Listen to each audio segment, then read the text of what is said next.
all right. Good evening, everybody, and welcome to another wonderful opportunity to be with us and to have an amazing guest and speaker who is going to be with us. The expert of today is somebody who you can define him as the man of science, okay? When he says and introduces himself, he says, I'm a man of science. I bring facts. It's not just chat and just empty words. So I'm so excited to introduce you somebody who is gonna explain you a couple of things. And I, as a speaker and as a coach, I am going to ask questions on your behalf. And if you want, just jump in and also ask questions. And please write down in the comments where you are watching us right now. Which part of the world are you right now live watching us? I'm from London right now. I'm in London. And our guest, Gary, is right now in Mexico. So we have a different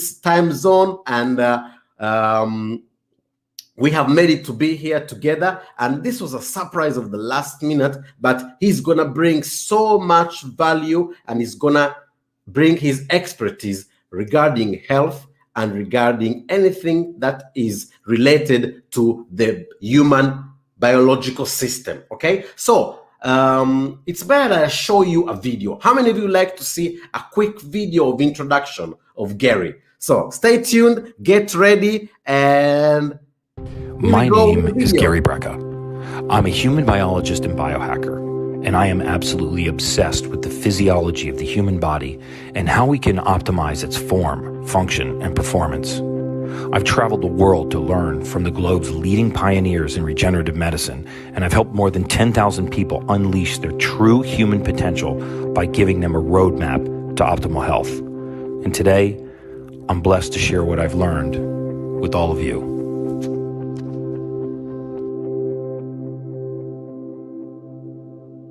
All right, amazing. So please get ready and join together with me as we are going to welcome Gary Brecka. So let me listen some round, some drum bass, some drum bass, some drum bass. Are you ready? So ladies and gentlemen, directly from Mexico, here he comes, the only one, Mr. Gary Brecka.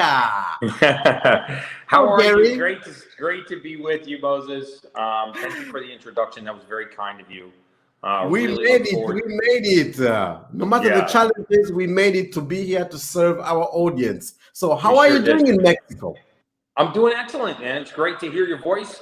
Things are beautiful down here. You know, we're opening one of the world's most progressive regenerative medicine centers down here. Stem cells, biologics, Wharton's jelly, regenerative medicine techniques that use hyperbaric chambers, red light therapy, cryotherapy, and a lot of the world's most leading stem cell intravenous and intra-articular treatments for repetitive use injuries, autoimmune disease, Alzheimer's, dementia, autism, all kinds of neurophysiologic diseases that affect the body that can be handled through biologics, stem cell biologics and their derivatives. So really excited to take some time out and share some of that with you guys, and also really excited for the project we have going on here in Cozumel, Mexico.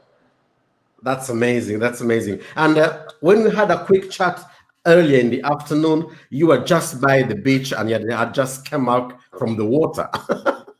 Yeah. And that's amazing because what you're doing allows you to even have such freedom and such energy. And for those of you who are watching, can you ever guess how old Gary is? Now, Gary is a man, so we can ask the age. But I want you drop down in the comments and try to guess the age of Gary. I can tell you that whatever age you have in your mind, forget about it, because it's totally different. And the way he looks is totally young, strong. Okay, look at his body. He's fit, he's strong, and this is amazing. So drop down in the comments and just guess and say how old you think Gary is. Okay, and Gary, you are the founder and the CEO of your company. Okay. Yes. Streamline Medical. Would you like to tell us something more about what do you do in this company? So for the better part of 20 years, I wasn't in the wellness space. I was a mortality expert for the insurance industry. So if I got 5 years of medical records on you and 5 years of demographic data, I could tell the insurance company how long you had to live to the month. And Wow. no matter if you were 25 years old and healthy or if you were 85 years old and sick. You see, most models for that modeled mortality and attempted to predict death were based on disease or pathology, or they were just based on an arbitrary actuarial table. But when you apply to a life insurance policy for a life insurance company for a large life insurance policy, or an annuity, or a reverse mortgage, or any other number of financial services instruments that are backed by mortality, there was someone like myself in a back room somewhere in the insurance company that was telling the insurance company how many more months you had left on Earth. And Wow. my model became so accurate that we were able to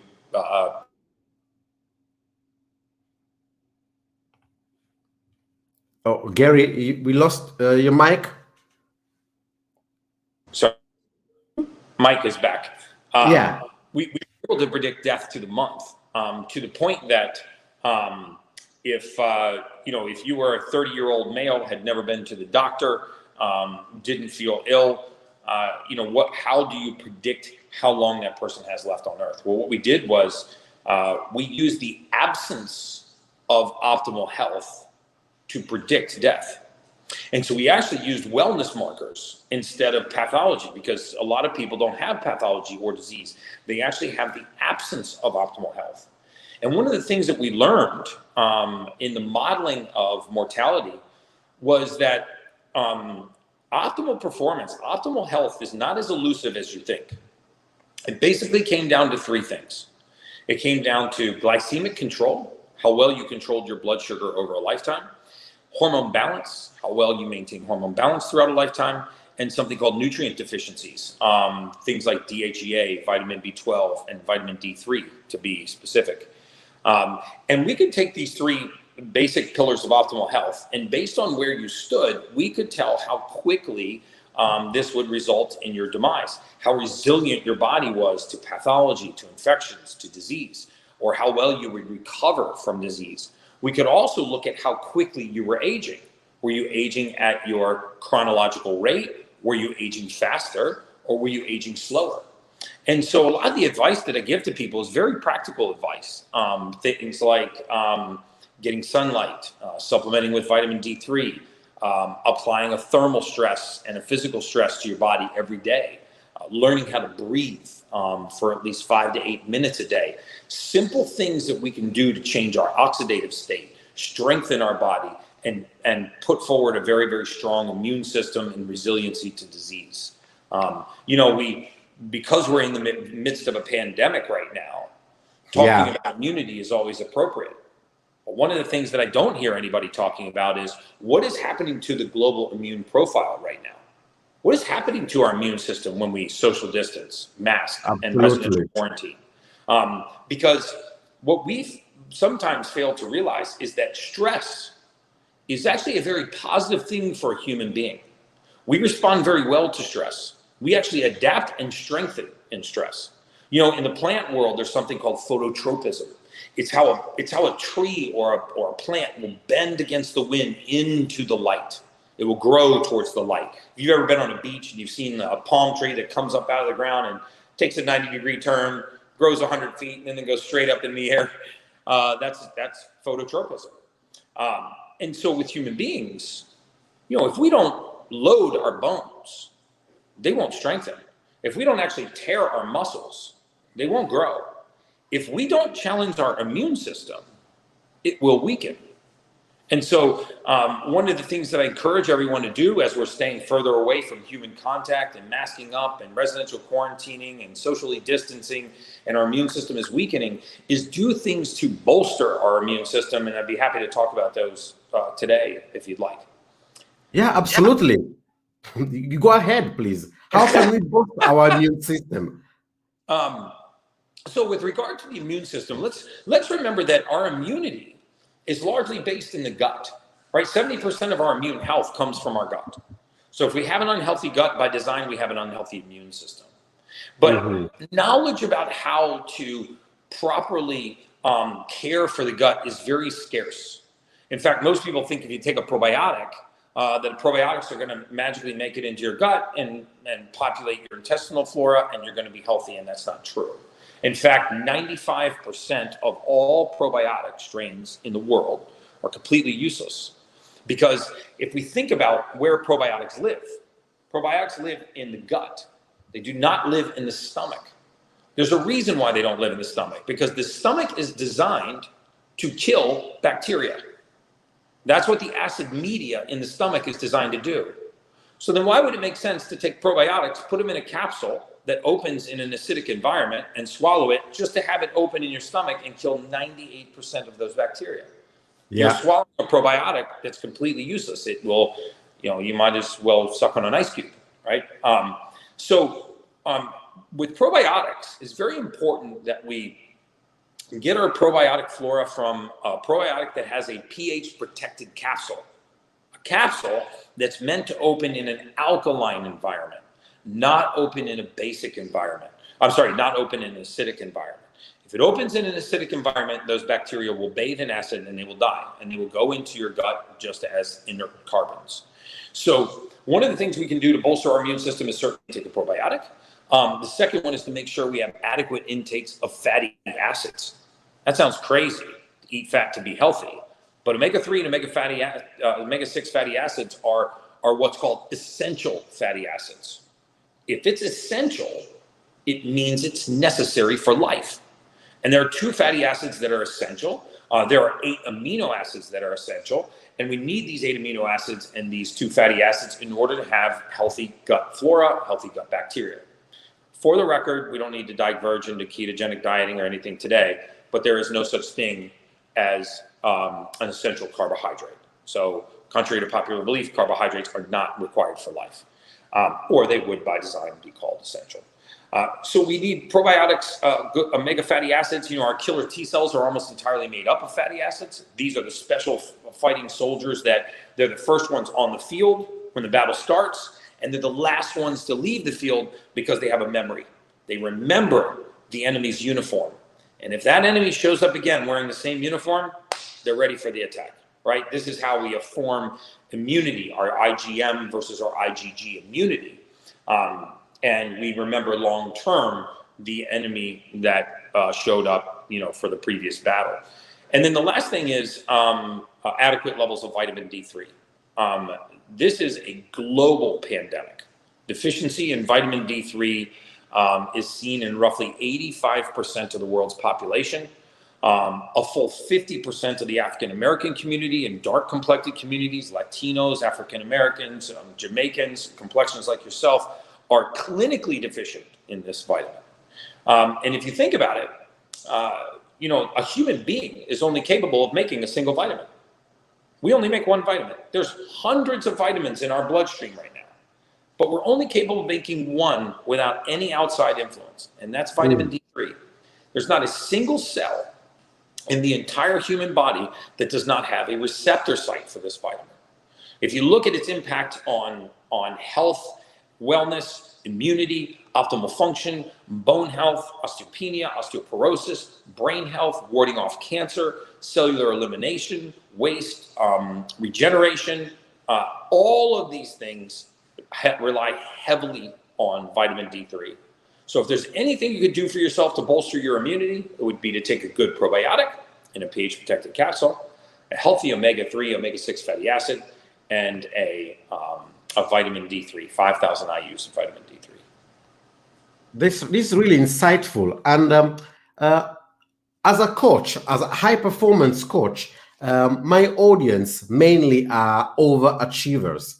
And they're people who go fight for what they want, they get what they want, and they're always on the spot, ready, okay? So in such a society right now where you have to rush and run and always be competitive, okay? What would be your advice? Because I saw that Grant Cardone is one of your friends and also clients, and he invited you at his university to explain the 10x health. So you are part of the movement of 10x, and now you are leading the 10x health. Would you opening a regenerative medicine center together as well? Yeah, he's been a patient for many years. Yeah, and what is interesting, you said that right now he looks way younger than what he was previously, okay? But now I would like you to share with our audience, what are the 4 points of 10x health? Would you like to share them to us? Sure, I can share the 4 points of 10x health, and then we can talk about some of the practices that I think that high-level entrepreneurs and overachievers should practice. Because if you're a high-level entrepreneur or overachiever, you've been married for more than 5 years, have more than one child and more than one best friend, it's very likely that you suffer from something called caregiver syndrome, which I will explain to you in a moment. High-level entrepreneurs, believe it or not, have a very difficult time being selfish. And when I say selfish, they have a very difficult time putting themselves first. Right? Even the type A's, the burn the candle at both ends, the build the business, the grow to the next level. I want to expand my mind. I want to expand my spirituality. I want to expand my fortune. I want to achieve excellence in every aspect of my life. Rarely take the time to put themselves first. They think that putting themselves first means that they're being selfish. And just like the opposite, they kind of feel guilty. You're guilty. It's like there's a reason why, when a plane depressurizes, they tell you to put your oxygen mask on first before your children. Now, why wouldn't a mother put a mask on her child before she put it on herself? Because if she loses consciousness, she's no use to her child, right? So they always say put the mask on first. And it's a metaphor for a lot of entrepreneurs, right? Because we have a tendency now to put ourselves first. And we also forget, like I was alluding to earlier, that stress is a good thing for human beings if done in the proper fashion. And aging is the aggressive pursuit of comfort. Aging is the aggressive pursuit of comfort. Very often when grandma and grandpa get older, we'll say, hey, just lay down and relax. Don't go outside, it's too cold. Don't go outside, it's too hot outside. We eat at the first sign of hunger, the first instance of hunger. As we begin to de-stress our body loses its ability to defend itself. And as it loses its ability to defend itself, not only do we get weaker bones and weaker muscles and weaker immune system, we are significantly more susceptible to disease. So one of the things that I recommend to all high-level entrepreneurs is be selfish for the first hour of your day. Give the first hour of the day to yourself. Get up, you do yoga, you meditate, you stretch, you breathe, you drink coffee.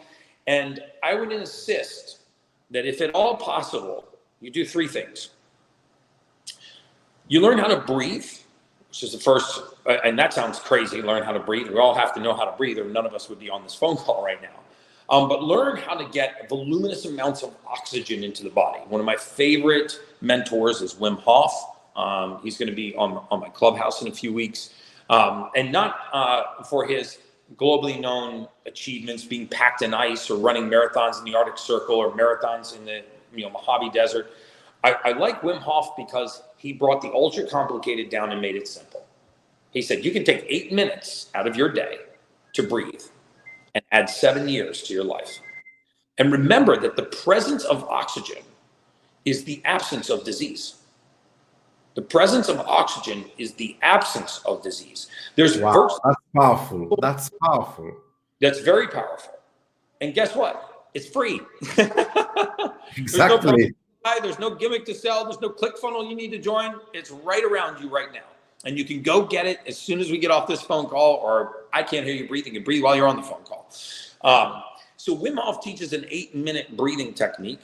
It's 3 rounds of 30 breaths with some holds and some exhales, pressing your tongue against the roof of your mouth. Nothing that you can do biophysiologically will propel your mood, your emotional state, and your resiliency to disease than increasing your oxidative state. If we understand that human beings make 100 gallons of intracellular water every single day, do you realize that our mitochondria, the Krebs cycle inside the mitochondria, is such a voracious consumer of water that it takes 100 gallons of water every single day to power the mitochondria, power the Krebs cycle within the mitochondria. That's a fact. And when I say that, people go, how is that possible? I only drink a half a gallon of water a day. So how does my body make 100 gallons of water a day? Well, your body makes water the same way they make it in space. When the space shuttle leaves to go to space, they don't have water jugs on the side of the space shuttle. They have oxygen tanks. They pull hydrogen in from the outside environment, drip it with oxygen, and they create water. Your body does the same thing.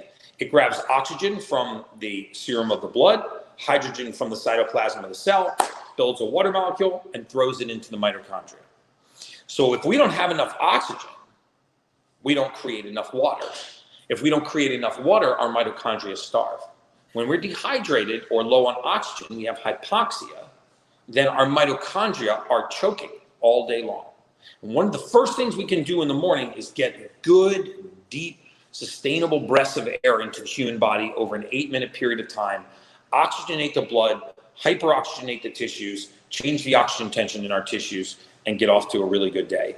I also will just mention that if you look at emotion, the mood, every mood that a human being can experience, every emotional state that a human being can go through is nothing more than a collection of neurotransmitters. So 2 things need to happen to be in an elevated state. And by elevated state, I'm talking about passion, elation, joy, arousal, libido, all the sort of hell yeah, I won the lottery emotions, right? All the highest emotional states require 2 things. They require neurotransmitters, I'll tell you how to get those, and they require oxygen. Elevated emotional states require oxygen. They are a component of the recipe of mood. This is why you can be dead asleep and I can pinch you and you can instantly wake up angry. You can be in a delta wave of sleep and I can literally pinch you while you are deep sleep and you will instantly wake up angry. But what if I want you to wake up laughing? No human being on the face of this earth has ever woken up in a delta wave of sleep laughing. That's never happened. Why? Because it requires too much oxygen. So you need to wake up, you need to breathe, you need to raise your oxidative state, and now you can experience the emotion of happiness or elation. Unless you're dreaming, in which case your respiratory rate increases, then you can wake up laughing. But from a delta wave of sleep, that can't happen. So oxygen equals energy.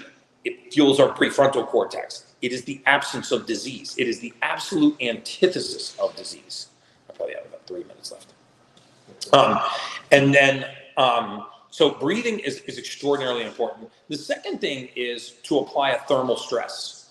If you can, you want to get into cold water or you want to get into a hot sauna or a steam room.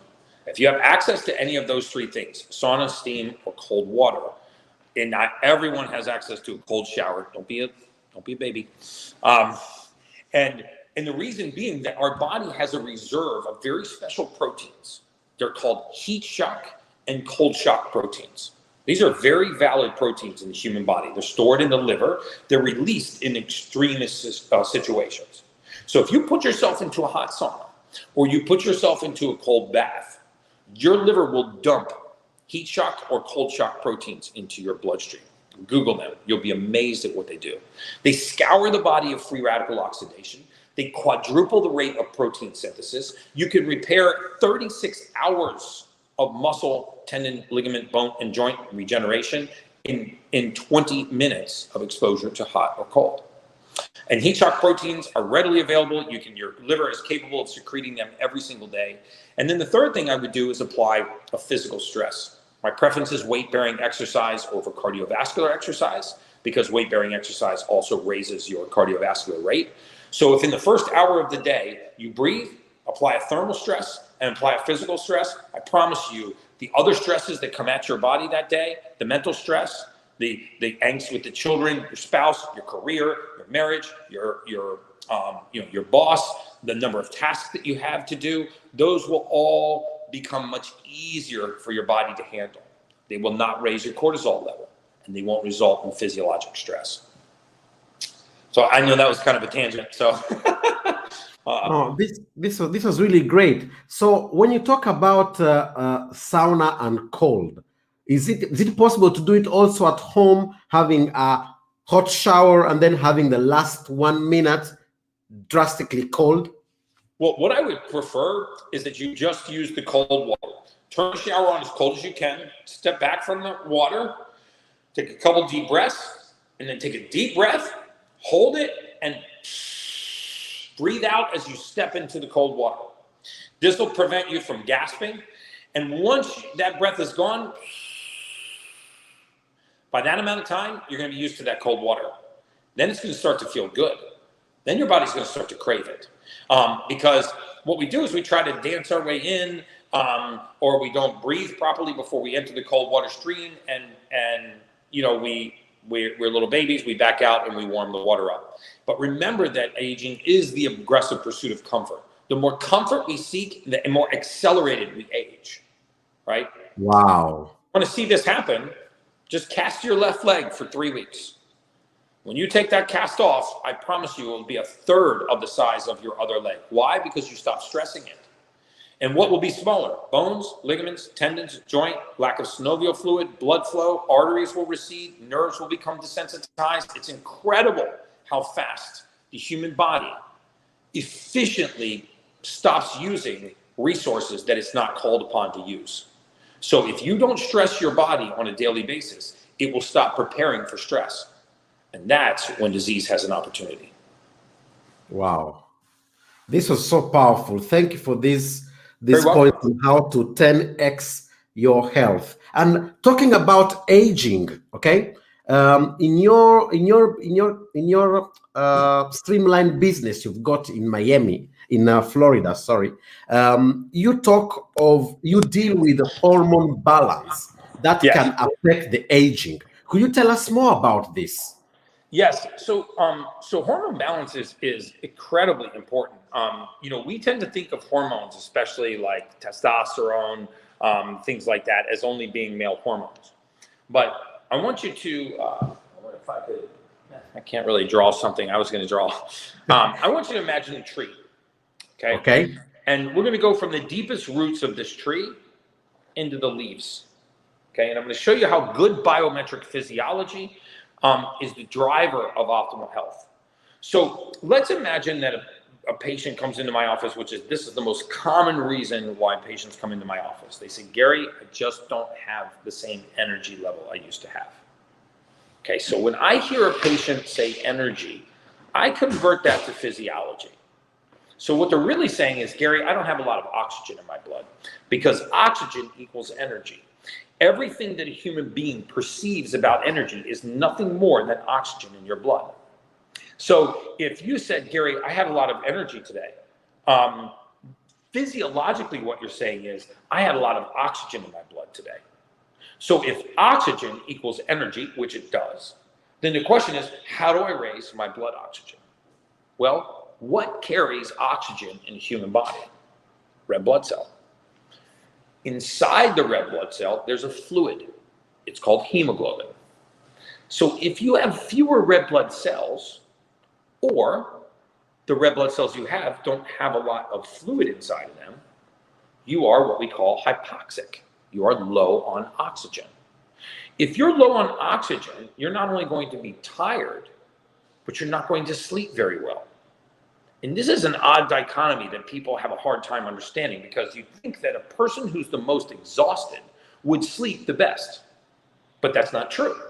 People that are most exhausted sleep the worst. Why is that? Because the same reason why they're tired, low oxygen, is the same reason why they can't sleep, low oxygen.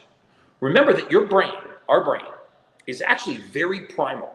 We'd like to think that the brain is very sophisticated and cares how we look or how we feel, or what our hair or skin or nails looks like, or whether we're skinny or fat or fit. It doesn't care about any of those things. Your brain is very primal. Its number one priority is blood oxygen. There is nothing your brain will not do to maintain adequate levels of oxygen in your blood. That's why if you got up right now and went for a brisk walk, your cardiovascular rate, your respiratory rate would increase without you even thinking about it. It's not because your brain knows you're walking. It's because your brain is watching blood oxygen drop. So it raises cardiovascular rate. So let's talk about somebody who has low blood oxygen, which virtually 50% of the people on this call are in some early stage of hypoxia. 50%. Even if you don't know it yet. Yes, they do not have optimal levels of blood oxygen. 50%. This is a high percentage. The very percent. 50% of the world's population is hypoxic, meaning they do not have optimal levels of oxygen in their blood. Number one, because they're not breathing, but number two, because their blood does not carry oxygen very well. And let me explain how we can change that. So, so let's assume that you're one of this 50% that is technically hypoxic, or you're one of the 85% that's just marginal, right? What happens when we go into a delta wave of sleep?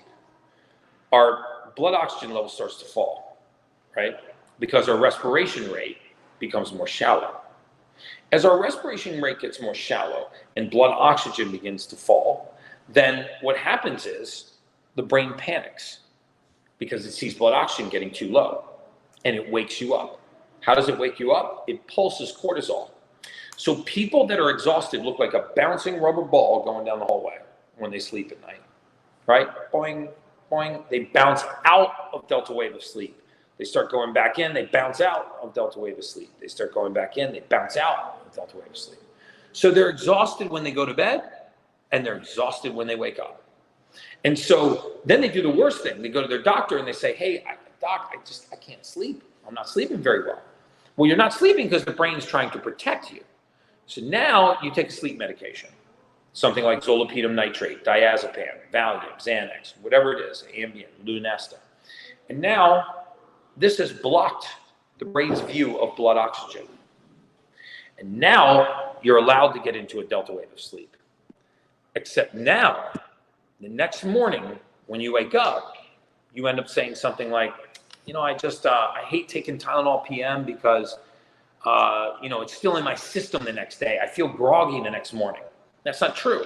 You're not feeling the effects of that medication being in your system. That medication's been out of your system for hours. You are feeling the effects of having suffocated for the last 6 hours. That's why you're foggy. That's why you're groggy. That's why you're irritable and have a hard time waking up, because you have been suffocating for 6 hours because you blocked the brain's ability to help you. And that's why when you get up 20 minutes later, you feel fine. It didn't take 20 minutes for the medication to leave your system. It took 20 minutes for your blood oxygen to rise to normal. And remember, every human being on this call and every human being walking this earth will eventually die of the same thing. We will eventually die of lack of oxygen to the brain. The definition of death is hypoxia, lack of oxygen to the brain. The sad thing is we tend to think of it as an event, a gunshot, a bus, a heart attack. You know, we tend to think of death as an event.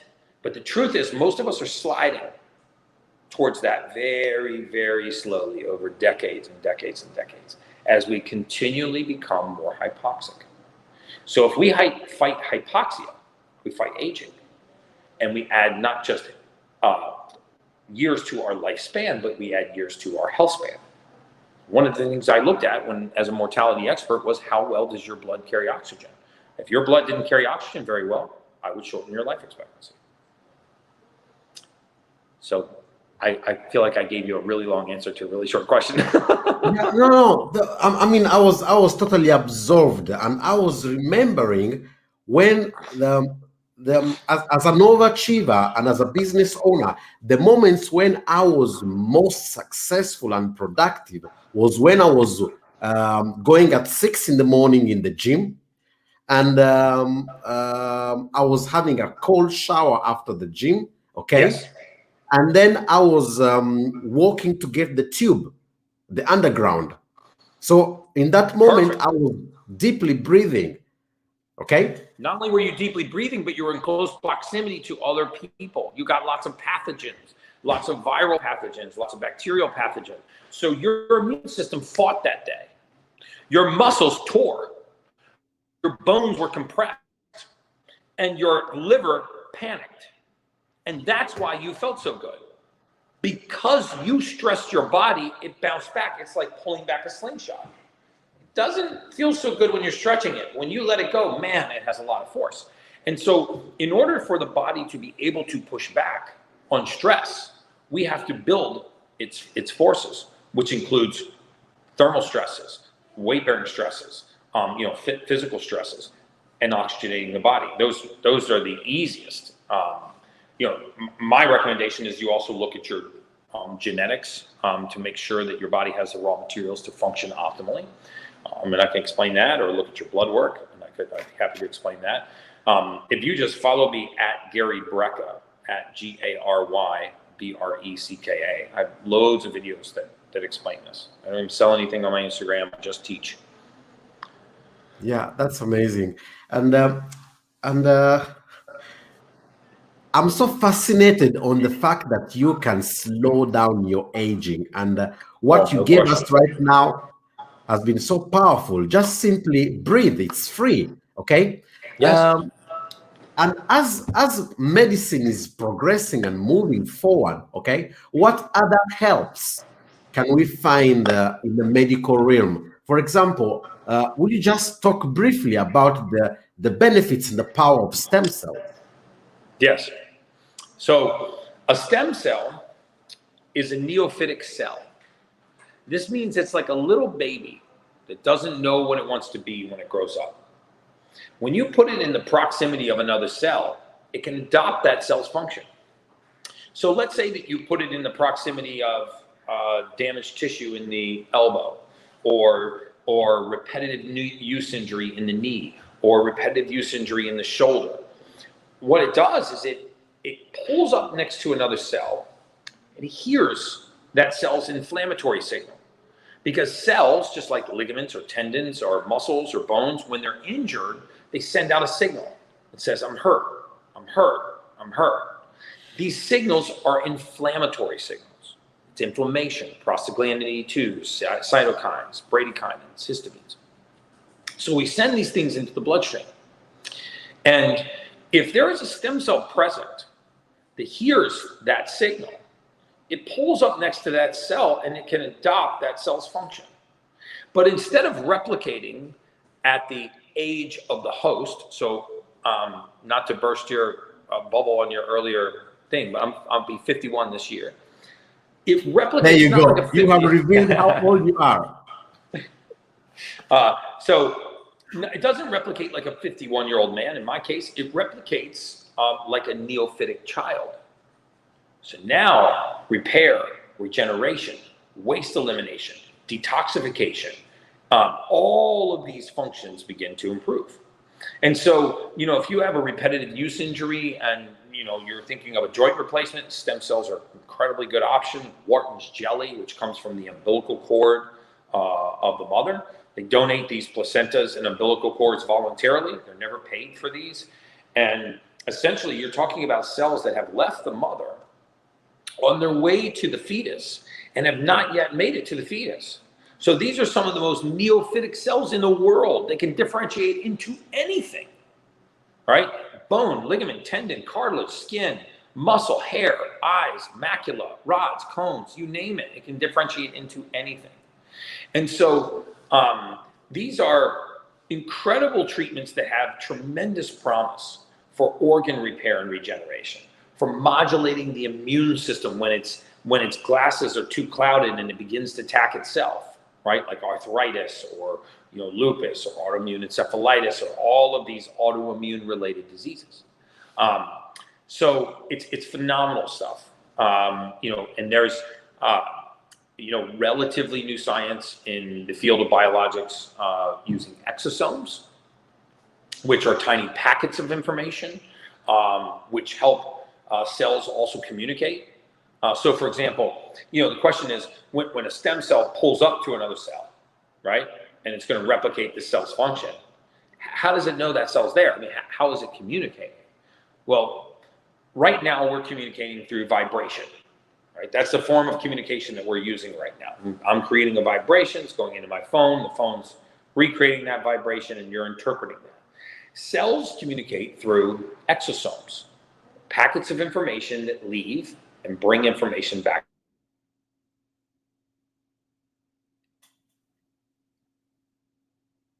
Yeah, Gary? Yep, I'm back. Sorry, when I get an inbound call, it shuts my phone. It's all right. So they communicate through exosomes. So we've now isolated these, and we can put them into the human body.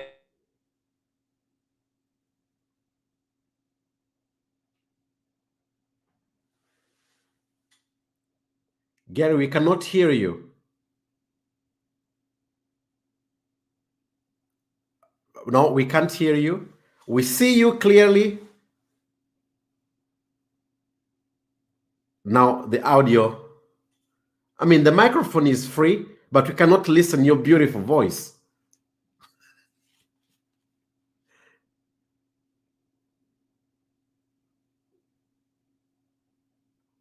All right, now it's off. Now it's, yeah, but we can't hear you.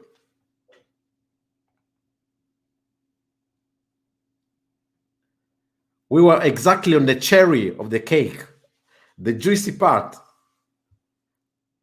So for those of you who are joining us right now, as we allow Gary to sort out some technical issues, for those of you who have just joined us right now, we are talking of how we can 10x our health, okay? We can take our health to 10 times better than what it was. And guess what? Most of the time, all this is free. So Gary has been sharing us a couple of insights. For example, make sure that you have enough good sleep. Make sure that you integrate your body with vitamin D3, okay? And this is the only vitamin that our body produces without us needing to get any type of supplement. So make sure that you are able to provide and get this type of vitamins. There you go. Are you back, Gary? You're in the show. Okay, how's that now?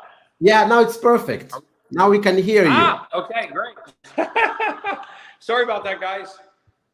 No problem.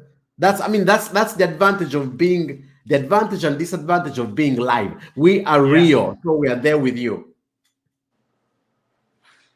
So do you want to open up the questions? Do you want to talk about genetics, optimal health? Where would you like to go? Well, I would like to wrap it up with genetics. Okay. Because today you said something which was so powerful about if we put in raw materials. So could you talk more about that, please? Yes. So raw materials are incredibly important to the human body. The majority of what we perceive as pathology and disease is really not pathology and disease. It's really just the absence of raw material. Here's what I mean. If I asked you to make me a chocolate chip cookie, but I didn't give you brown sugar and I didn't give you chocolate chips, well, there's nothing wrong with you. It's just that you don't have the raw material to complete the task. The human body is very much the same way. We ask it to complete all of these tasks, but then we hold back some of the raw material that's required in order to complete the task. So, for example, there are 5 actionable genes in the human body, meaning if one of these 5 genes is broken, we can fix it, not by fixing the gene, but by supplementing its function. And these 5 genes are responsible for some of the most important biophysiologic processes in the human body. Primarily, they are responsible for the production of all neurotransmitters. Neurotransmitters are made in the human body. And because we make neurotransmitters, neurotransmitters are the raw material to experience every mood and every emotional state that a human being can experience. So for example, if you said, Gary, what's happiness? Well, that's so much serotonin, so much dopamine, so much norepinephrine, so much epinephrine, boom, that's happiness. Okay, well, what if I just took one of those neurotransmitters out? What if I just took serotonin out of the recipe? Now what? Now you can't manufacture happiness. And could this be genetic? Absolutely, it's genetic. In fact, in this country, in the United States, we define depression as an inadequate supply of serotonin. That's how we define depression. Yet we never treat the supply. In fact, we do the opposite. We take people who have low serotonin and we put them on an SSRI, a serotonin reuptake inhibitor. So what does that do? It takes what little serotonin we have and it rations it, which by definition never increases it, which by definition will never end depression. So maybe we take people that are depressed and keep them depressed with an SSRI? Yes, that's what we do. If we understood that serotonin is made in the gut, it's made through a process called methylation, and it is coded for by a gene, the most common gene mutation in the world. MTHFR.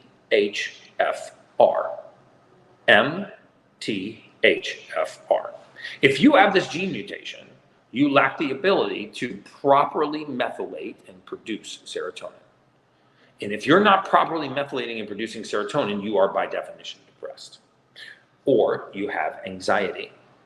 Anyone listening out there right now, if you have anxiety and it has the following 3 characteristics, it is not coming from your outside environment. It is coming from your physiology. If you've had your anxiety on and off your entire lifetime, if your anxiety has no trigger, meaning you cannot point to the specific trigger, and if your anxiety does not respond to anti-anxiety medications, if you've ever tried them, you do not have anxiety. You have physiology. You have a lack of raw materials in the human body that is very easily fixed. Same for those of you that have experienced depression on and off throughout your lifetime. And I have a question from the audience. Yes. They're asking, and Stotka asking, what can you tell us about burnout? And I would not say all. Or panic attacks. Burnout and panic attacks. Okay, so burnout and panic attacks are 2 different things, but panic attacks have their root in anxiety. So what happens to a human being that does not have the raw material to lower the compound that causes anxiety? There's a compound in your body called homocysteine. Homocysteine. If you have anxiety, one of your parents has high blood pressure. If you have anxiety, you very likely also have gut issues. And your gut issues have been very hard for you to solve. You've had every allergy test under the sun, hasn't helped. You've tried every diet under the sun, it's gotten marginally better. You can't pinpoint if you're allergic to wheat or gluten or dairy or soy or corn or any number of things because it's not related to allergy. Allergies are consistent, right? If you have elevated levels of homocysteine, you have anxiety. If you inherited a gene mutation that does not allow you to bring homocysteine down, you need to supplement in order to reduce homocysteine. You supplement with something called 5-methylfolate. So what is a panic attack? A panic attack is a feeling of anxiousness that leads to the feeling of anxiety, that leads to the feeling of paranoia. When we elevate to the level of paranoia, we activate our fight or flight response and our vagal nerve response, and we actually can have a panic attack. Remember, your body does not, your brain does not know the difference between a perceived, completely made up, or a real fear. Yeah. I mean, when I was a young boy, when I was 7 years old, growing up in Maryland, I swear alligators lived under my bed. And I was just as scared to put my foot on that floor as if a real alligator was right there on the floor. And that's why we have fears and we have phobias, right? If you have a phobia of a spider, it doesn't require the presence of a spider. A fear requires the presence of that stimulus. A phobia doesn't require the presence of a true threat. So when we start thinking ourselves into a state of elevated emotional state, meaning we go from anxiousness to anxiety to paranoia, the reason why we're not capable of de-escalating that skyrise is because we cannot bring homocysteine down. If you have had anxiety on and off throughout your entire lifetime, you need to be checked for this gene mutation. You know, if you live in Europe or the US or any number of other countries where we work, I'd be happy to check it for you. But it's a little cheek swab. You look at this gene mutation, it says you have MTHFR. If you have MTHFR, you supplement for it and you learn to provide the body the raw material that it needs to do its job. Lots of young people are dealing with burnout. What could be the best advice for them? Get off of your phone and get off of your games. See, remember that we also manufacture a neurotransmitter called dopamine. Dopamine is a pleasure hormone. It's an endorphin, right? I was at a biohacking conference one time where a board-certified neurosurgeon could not tell the difference between a brain scan of the same patient who had snorted a line of cocaine, smoked a cigarette, played video games for 35 minutes, and had 2 tablespoons of sugar. They excited the same neuropathic centers of the brain. right? We tend to think of addiction as a craving. But if we lack dopamine, the absence of dopamine is the presence of addiction. Addictive behavior is based on a deficit we are trying to fill, not a high we are trying to chase. So what happens is when we are genetically predisposed to low levels of dopamine, we are genetically predisposed to addiction. In fact, if you're one of those families that has addiction on one side of your family, the opposite side of your family will have thyroid disease. So when we understand that the absence of dopamine is the presence of addiction, and addiction doesn't always have to take the form of drug and alcohol. Those are the big ones everybody knows about, or smoking. You could be addicted to gaming. You could be addicted to sexual behaviors. You could be addicted to all kinds of activities. And usually what happens, if you know an addict or you've been an addict, is once one addiction is over, the next begins. Because until you fix that genetic predisposition, you will always have the absence of dopamine. So you will always have the craving. So what is burnout? Burnout is overstimulation of the same receptor, right? Imagine that you sit down at a dinner party next to a woman who's got beautiful perfume on. Well, 30 minutes after you sit there, you can no longer smell the perfume. She's still wearing the perfume. The perfume hasn't gone away. You just can't smell it anymore. That's desensitization. So burnout is progressive desensitization. So what happens when people start getting burned out? They continue to crave the activity that led to them being burned out. Most people are burned out because they're working too hard, so they work harder to try to free up their schedule. They relinquish things like exercise. They relinquish things like breathing. They relinquish things like good, healthy diet choices because they think if they work harder, they will make up the time that they need. And if they get that time back, they can exchange that for a healthy activity. But that's the opposite of what they need, right? So what my suggestion for people that have burnout is I would go into a cell phone blackout period. I would have a time of day from night to a morning where you are in a cell phone blackout. Now, you can use the do not disturb so your family members can get a hold of you in an emergency, but there's absolutely no reason to be checking your Instagram at 1 o'clock in the morning. Blue light and other things that overstimulate neuronal receptors in the brain accelerate burnout. The second thing I would do is start being selfish. Give yourself the first hour of the day to stress your body. There's no better way to neuropathically regenerate after a burnout session or avoid burnout than to get high levels of oxygen into the brain and apply physiologic and thermal stresses to the body. When you're exercising at a rate where you're actually tearing muscles, loading bones, and getting to the point where you're stressing your body, it's actually a form of meditation. You create the same delta wave during intense exercise that you do during deep sleep. So if you're one of those people that has a hard time focusing, like myself, or a very hard time meditating, I mean, I went to a 9-day Ayurvedic retreat in the Carolina Mountains. I thought I was going to shoot myself.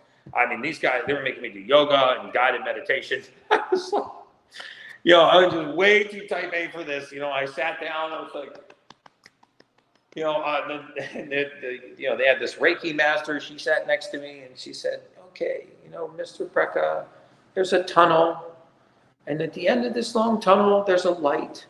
And I was like, well, clearly something's going on at the end of the tunnel. Can we get down there and find out? That's where everybody is. That's where the light is. Can we get down there and find out what's going on? She's like, this is guided meditation, Mr. Brecka. I'm trying to guide you into a state of relaxation. I'm like, well, I don't like it. So exercise is my form of meditation, and breathing and thermal stress. So that would be my recommendation for people prior to burnout or that have experienced burnout. Okay, no matter what, even talking about CEOs or managers who have gone through a burnout, this would be your same exact advice, correct? Absolutely. I mean, we talked about Grant Cardone because he's one of my more well-known patients. I have a lot of other patients, celebrities, athletes, artists, rap artists and other entertainers. They're not as public about their relationship with me, but in all of those cases, I force them to be selfish so they can spend the rest of their day being selfless, right? It is not selfish to put your mask on first. It is selfless to save your children. And so we have to fix this mentality that other people's interests come before our own, or eventually we won't be able to make our own choices. You know, I mean, it was the Dalai Lama said, a healthy man has 100 wishes. A sick man only has one. So don't ever have those choices taken away from you. Absolutely. And then as we're wrapping up, the team has collected the main questions. There's another interesting question, and the team has collected it. So Totka is getting the questions from the audience. And this is, what do you think about having alkaline diet? Can it have a benefit on panic attacks, burnout, and aging? Okay, so the body's pH range is actually very narrow, right? If you can have metabolic alkalosis, just like you can have metabolic acidosis, okay? Metabolic acidosis leads to disease states. You know, cancer, as you may or may not know, cannot live in an alkaline environment. But this does not mean that we should drink all just high alkalinity water. Because remember, our bodies are trying to stay in homeostasis. Remember I said our bodies are very primal. There's a very narrow acid balance in our body. Slightly alkaline is good. Too alkaline is actually very bad. You want to make yourself really, really sick? Drink a gallon of high alkalinity water every day for 5 days. On the 6th day, you'll feel like you're on your deathbed. And why is that? You've over-alkalized your body. So what's your body trying to do? Compensate by stripping potassium from every organ in your body and throwing it in the bloodstream to make your blood more acidic. So slight alkalinity is good. Too much alkalinity is bad. My recommendation is that if you have an alkaline water filter or you eat an alkaline diet, that you don't drink more than a single liter of alkaline water a day. That's all that's necessary. Primally and evolutionarily, we did not have alkaline water at our fingertips. So we ate a rather alkaline diet, and preservatives, pesticides, herbicides, and GMO foods have a tendency to be very, very acidic. And so my preference would be, yes, alkaline diet is fine, no more than a single liter of alkaline water a day. Yeah, but you're talking of only alkaline water. What about smoothies, juices, eating only green stuff and just keeping that regime of alkaline diet? What do you say about that? So I've seen some very significant cases of metabolic alkalosis in our clinic, and this is where people that are eating too healthy, if you will, hyperalkalinity in their diets, begin to strip their body of necessary raw materials, specifically electrolytes, sodium, potassium, magnesium, zinc, because these create connections with the neurons, they're electrolytes. Yes, yes. We are nothing more than a series of vibrations. Human beings are a frequency. We are a vibration, right? At a cellular level, we are held together by minor vibrations, minor frequencies, right? This is like how protons, neutrons, and electrons are held together. So if we change the alkalinity, we actually change the polarity of the body. And the body fights this by giving up electrolytes, throwing them into the bloodstream to try to calm alkalinity down and bring the acid balance back into conformance. So strict alkaline diets combined with high levels of alkaline water are a disaster long-term. Eating more alkaline foods and a liter of alkaline water a day is fine. But our body will maintain this acid-alkaline balance. The enemy is sugar. Believe it or not, the enemy is sugar. In fact, I think that the Bible should say that sugar is the root of all evil, not the love of money. I like that. I should tell that to my pastor. Yeah, I mean, because, you know, we're still one of the, you know, the United States is still one of the only civilized countries in the world that still calls Alzheimer's and dementia. Most countries call it what it is. It's type 3 diabetes. Google it. This is well researched. This is proven over and over and over again. We never talk about it because we don't want to talk about cures. But Alzheimer's and dementia is type 3 diabetes. I have never seen an early onset Alzheimer's or demented patient come through the doors of our clinic that did not have 10 years of elevated blood sugar prior to. See, we don't realize that the brain is such a voracious consumer of carbohydrate. It consumes 45% of all the carbohydrate we take into the body. It consumes so much carbohydrate that it can make its own insulin. I told board certified endocrinologists that. They go, well, that can't be true. I go, well, look it up. The pancreas makes insulin. The brain also makes insulin. It consumes that much carbohydrate. So what happens in the human body when we become insulin resistant? We convert sugar, glucose, into something called glycogen, a stored form of sugar. And we store it in the liver and we store it in the muscles. What happens when we become insulin resistant in the brain, type 3 diabetes? Well, there's no space. There's no space in the brain to store sugar. So what do? We convert it to an amyloid plaque and we pack it in the only area of space in the brain called the neurosynaptic junction. This is nerves, signals travel along a nerve, they reach a nerve ending, and then they have to jump. They have to jump a signal, right, to get across this junction. We start to fill this up with amyloid plaques, right? And the big lie about Alzheimer's and dementia is that patients lose their memory. That's not true. Patients lose access to their memory. They lose access to their memory. That is a difference between the memory fading and our capacity to access it fading. You know, if you went to the store right now and bought a brand new vacuum cleaner, brought it home and took it out of the box and stuck it in the middle of the living room and turned it on, it wouldn't work. There's nothing wrong with the vacuum cleaner. It just needs to be connected to the wall. And conscience and memory communicate through neurosynaptic junctions. When they fill up with amyloid plaques because of excess sugars, then we have early onset Alzheimer's and dementia. We can metabolize these plaques right out of the neurosynaptic junction. You can improve cognitive function just by going on a ketogenic diet and cleaning out all those amyloid plaques. That is also, well, it's not really free. You got to buy your food, but the device is free. Absolutely. Wow. This has been really an insightful interview. So much knowledge given in such a short term. And the good thing is that I'm the first who got a lot of benefit, and also everybody who will watch it even later on, I guarantee they're gonna get a lot of benefits from this. So we've got one last question. I think it's related to the diet. What diet would you recommend? So, I'm always apprehensive when I get asked this. I personally am on a ketogenic diet. I've been in the state of ketosis now going on 3 years. The reason for that is that, contrary to popular belief, every human being on this planet entered this world on a ketogenic diet.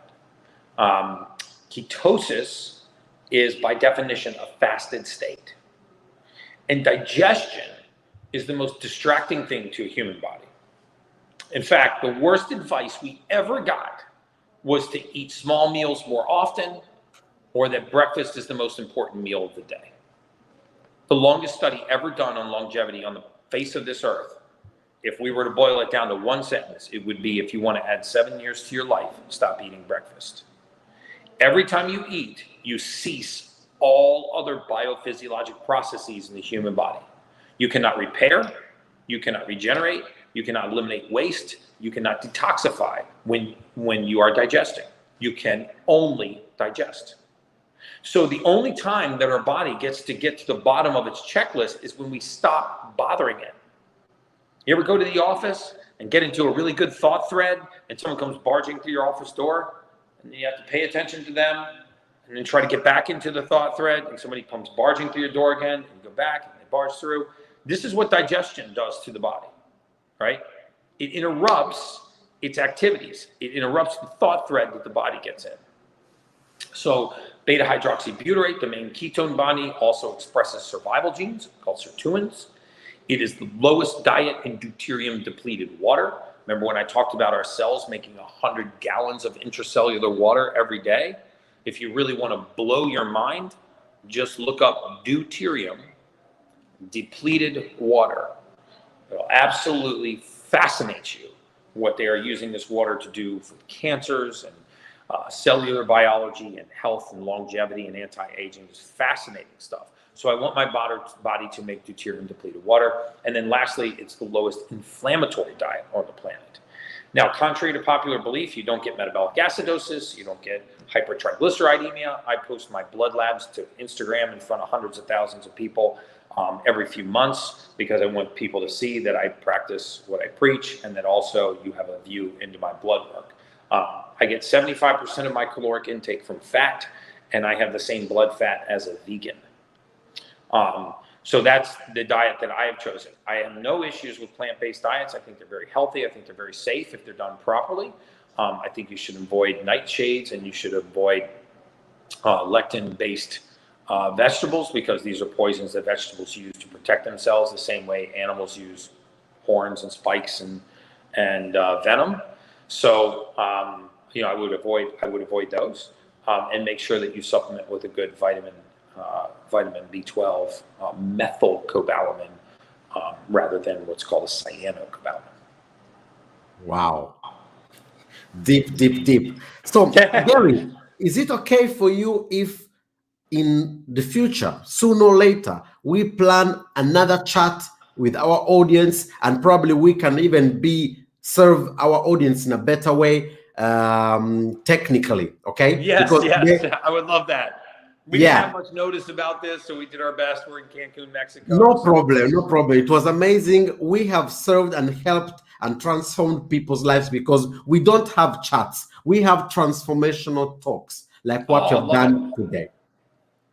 Now, I want to ask you, how can our audience get more to know you, to follow you, to know your research, your work, what you are doing, and how you're impacting? Could you just give us a quick guidance?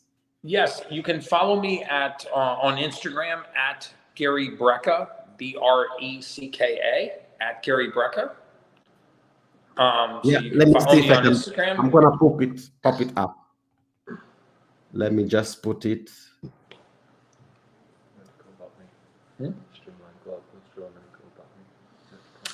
Yeah, so there you go. Instagram, Gary Brecka. Okay. So Instagram is the best way to follow you. Instagram is the best way to follow me. Streamline medical.me is a website I've set up internationally for people to, streamlinemedicalgroup.me. Streamlinemedicalgroup.me. I send people there that want me to look at their genetic tests or blood work for real biooptimization. But in terms of follow me and look at the research and all of the teaching that I do on optimal health, diet, nutrition, deep sleep, anxiety, depression, gut health, that's all available on my Instagram. All right, there you go. Streamline every Wednesday, by the way, at noon Eastern Time US, I do a clubhouse on optimal health. You're welcome to join that. It's free. It's a clubhouse on optimal health. We have all kinds of incredible guests. Grant Cardone. I've had Roy Jones Jr., one of the greatest boxers of all time. We have Wim Hof. Lots of amazing guests on there, just spitting incredible knowledge. Absolutely. So we will follow you. We will join up. And for all of you who are watching, this was Gary Brecka, and human biologist and an amazing soul. And he gave himself, and with such a short notice, he was able to be there with us directly from Mexico. So Gary, thank you so much. You're very welcome. Thank you for your support, and thank you for your tips that you have given. You have definitely transformed some lives, starting from mine. So thank you so much. And we will plan the next one. We'll catch up on the other one. All right? Thank you, Gary. Thank you, guys. Bye-bye. Stay safe. Stay strong. See you. Bye-bye. Bye, guys. Thank you. What an incredible interview. So for all of you, love you so much. See you on Monday for another amazing interview that you're going to have. Stay tuned. Stay strong. My name is Moses, and I'm on a mission. I'm on a mission to make sure that to give you an outstanding life and making sure that you live the true gift that you have been given to yourself. Thank you so much. Cheers. Have a good evening. Bye-bye.